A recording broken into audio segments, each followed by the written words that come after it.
Meanwhile, at a news conference before Tuesday morning's practice, USC coach Steve Sarkisian again apologized for his behavior at the Salute to Troy, a reception held before each season for the football team, alumni, and athletic program donors. Sarkisian said a mixture of medication and alcohol led to his profanity-laced speech and inappropriate behavior at the event. Here's his apology. First and foremost, I'd like to apologize for my behavior Saturday night. I think the moral of the story is this. When you mix meds with alcohol, sometimes you say things and or do things that you regret. And I regret it. I'm sorry. Steve, because of what happened, do you have a drinking, I think it's fair to ask, do you have a drinking problem? No, I don't believe so. But through Pat and through the university, I'm going to find that out. You know, I'm going to go to treatment. I'm going to deal with it. I don't know if I even need rehab. That's part of the process. There was alcohol in our coaches' locker room after great wins, one way or the other. And I don't know if we're very different than any other organization or program, but there won't be alcohol in our building ever again. Sarkisian also said that he would stop the practice of celebrating big wins with alcohol in the coach's dressing room, as we just heard, and that was a mutual decision between him and athletic director Pat Haden, a source telling our ESPN's Brett McMurphy. Skip, now that we've heard from Sark, what should Pat Haden do here?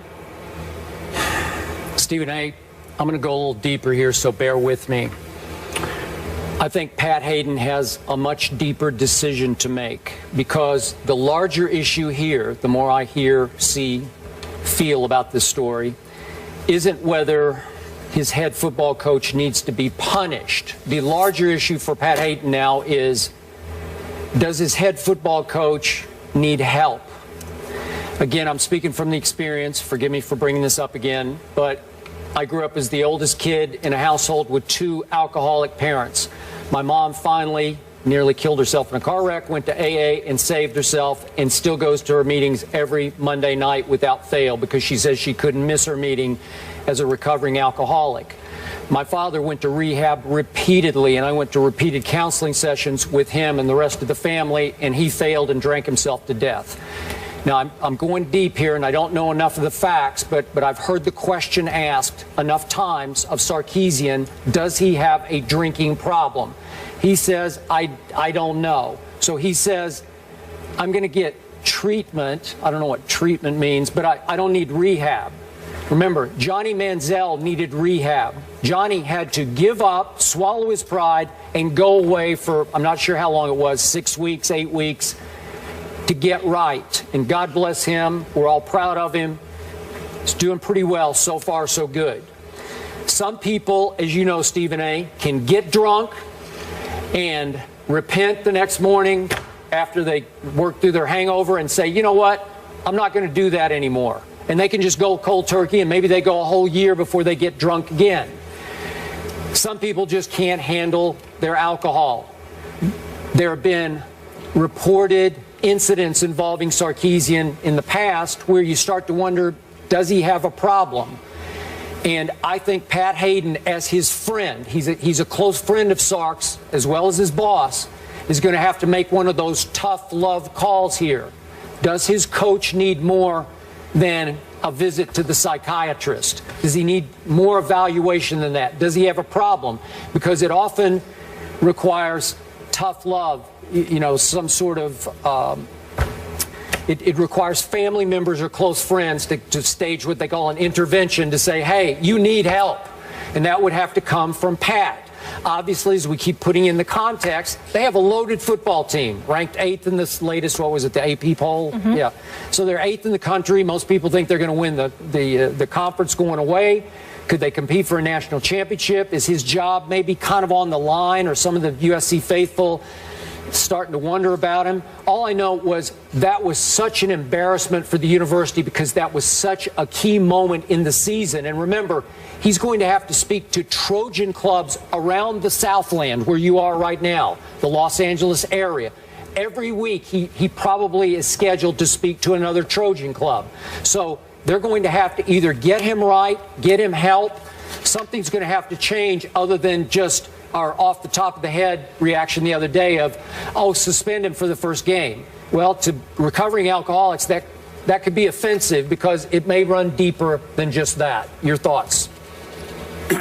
Well, my thoughts initially are, obviously, as always, I appreciate your candor, your honesty, and how open you are about what ailments affected your family. I know how deep that runs for you, so I deeply appreciate you sharing that. That's number one.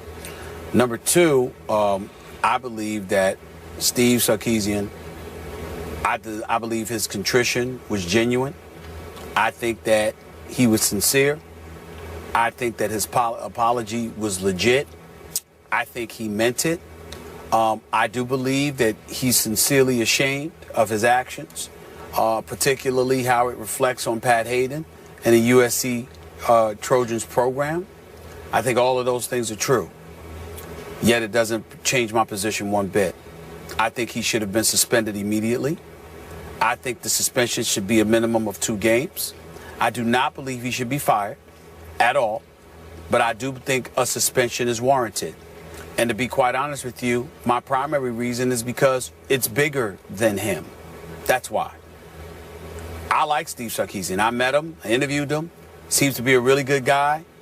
I'm certainly not rooting against him. I wish no harm, no negativity towards him. But when you talk about the bigger picture, you have to ask yourself this question. If one of those kids had done that, would they have been suspended? And the answer we all know is yes. When you combine that with the fact that whether it's the NFL or various professional sports leagues, we can also transition that to college, particularly the NCAA, with the way hypocrisy reigns through that place. It is undeniable that coaches and leaders of men are held to a higher standard. So whatever standard you have for the actual athlete, you must have plus for the coach, because that's the leader. So if you allow Steve Sarkisian to get away with this, if you're Pat Haden, I don't want to see you doing anything to a player. As far as I'm concerned, the players can go out there and smoke some weed. They can go out there and drink some alcohol. They can show up at a public event, and guess what? They can do what they want to do. Let me see Pat Haden do something to them. And watch how. You think I've gone off on this show before. You ain't seen nothing yet. Excuse my grammatical incorrectness, but you ain't seen nothing yet. If that man suspends one of those players for conducting themselves that way, because that's ultimately the message that you're sending. I have tremendous respect for the reputation that Pat Haden has built for himself. I don't know the man from a can of paint, but his reputation speaks for himself. It precedes him. And I'm telling you right now, if this had been a player, they would have been suspended. They would have been dealt with. So why does the coach get a pass? Because he's your friend? I don't want to hear all of this stuff about, well, he might have a problem, because if he has a problem, then what you would do is suspend him and insist that he goes and gets some help while he's serving the suspension. No, what they're bringing up is the fact that they're all so very close. I'm reading Bill Plaschke's column in the LA Times, and C.L. Max Nikias, the president for USC, they're talking about how he's got to make a decision about this. My whole point is, if it was anybody else, Pat Haden would have leave it up to him. Pat Haden would make that call. So because this is your man, this is your boy, suddenly you can't do your job. Oh, yes, the hell you can. You suspend that man. You suspend him because you would do it to the players. Be fair to the players. And I appreciate Kessler and the other boys coming up and speaking for their coach. If it were my coach, I would do the same thing. I would speak up for him. I would support him. But if you Pat Haden, you can't take that public position. This is egregious. You can't sit back and do nothing.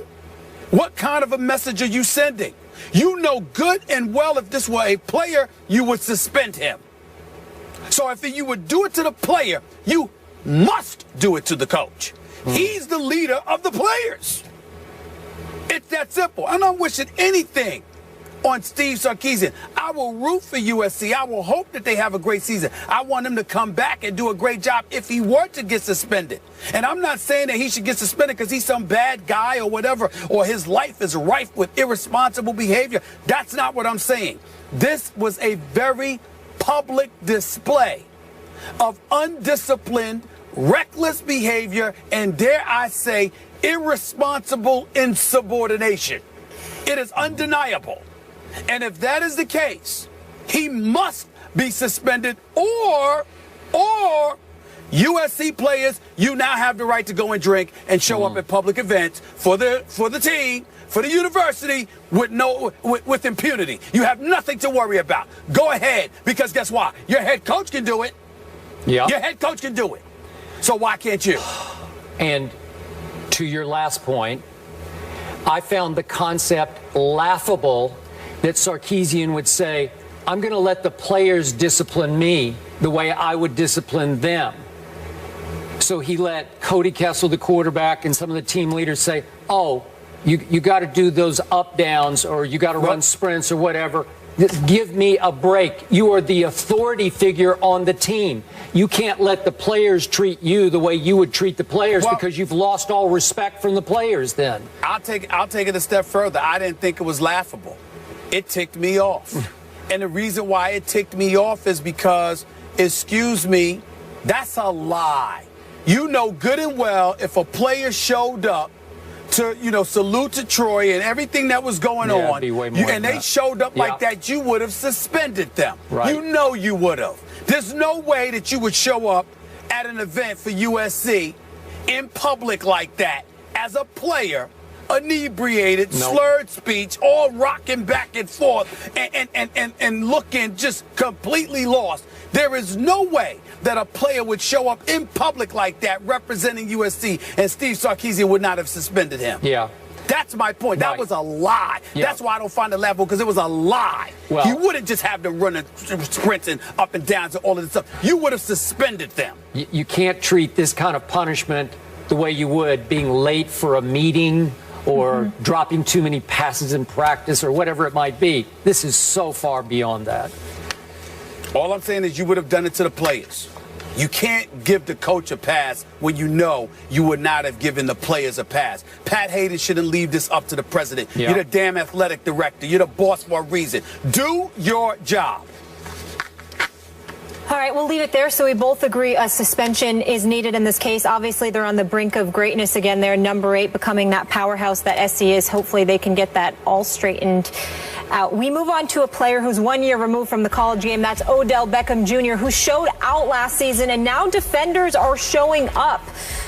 Will the target on his back slow him down in his sophomore campaign? That's the question. And also, Antonio Pierce will join the desk for that conversation. Stay here.